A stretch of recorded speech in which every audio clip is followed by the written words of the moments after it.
এই শান্তনু ঠাকুর 5 বছর সাংসদ, কেন্দ্রীয় প্রতিমন্ত্রী। আপনি বলুন কোন মতুয়া ভাইয়ের জন্য কি করেছে? নবজোয়ারের সময় আমি এসেছিলাম, ঠাকুর বাড়িতে পুজো দিতে গেছি, আমাকে মন্দিরে ঢুকতে দেয়নি, বলছে অ্যাপয়েন্টমেন্ট নিয়ে ঢুকতে হবে। আপনি কোনোদিন শুনেছেন কালীবাড়িতে পুজো দেবেন, শীতলা মায়ের মন্দিরে পুজো দেবেন, শিব মন্দিরে পুজো দেবেন, ঠাকুর বাড়িতে পুজো দেবেন, বলছে অ্যাপয়েন্টমেন্ট নিয়ে ঢুকতে হবে? আমি সেদিনকে গাইঘাটা থেকে বলেছিলাম যে মানুষের জবাব দেবে। পঞ্চায়েতে এই শান্তনু ঠাকুর নিজের বুথে হেরেছে, খালি গ্রাম পঞ্চায়েতে নয়।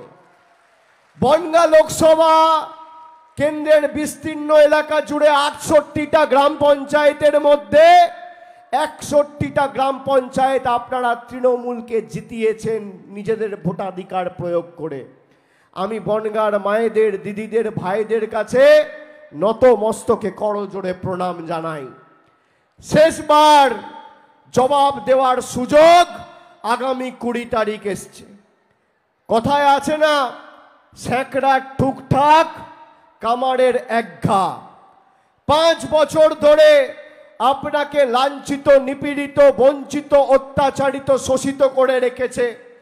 একবার জিজ্ঞেস করেনি কোভিডের সময়, আমফানের সময় কোনো বিজেপির নেতাকে আপনার বাড়িতে গিয়ে আপনি দুবেলা খেয়েছেন কিনা জিজ্ঞেস করতে দেখেননি? এরা এখন ভোট চাইতে বাংলায় সকাল বিকেল ডেলি প্যাসেঞ্জারি করছে। নির্বাচন ঘোষণা হওয়ার পরে প্রধানমন্ত্রী কমপক্ষে 16 থেকে 17টা সভা করেছে রাজ্যে। 3 বছর কোনো বিজেপি নেতার টিকি খুঁজে পাওয়া যায়নি। এক একটা সভায় প্রধানমন্ত্রী 40 মিনিট করে বক্তব্য রেখেছে।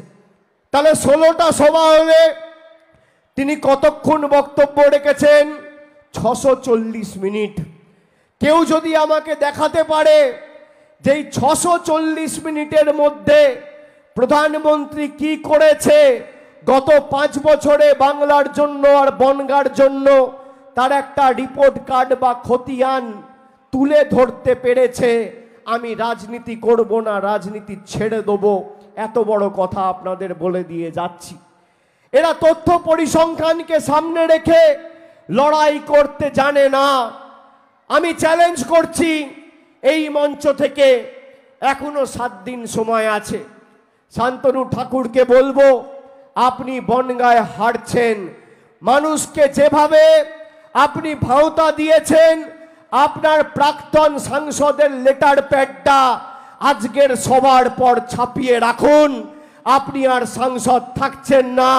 গড়ায় গন্ডায় আগামী 20 মে মানুষ জোড়া ফুলের প্রার্থী বিশ্বজিৎ দাসকে 2 লক্ষের বেশি ব্যবধানে জিতিয়ে আগামী দিন উন্নয়নের অশ্বমেধের ঘোড়াকে এই বনগাঁর মাটিতে অব্যাহত রাখবে।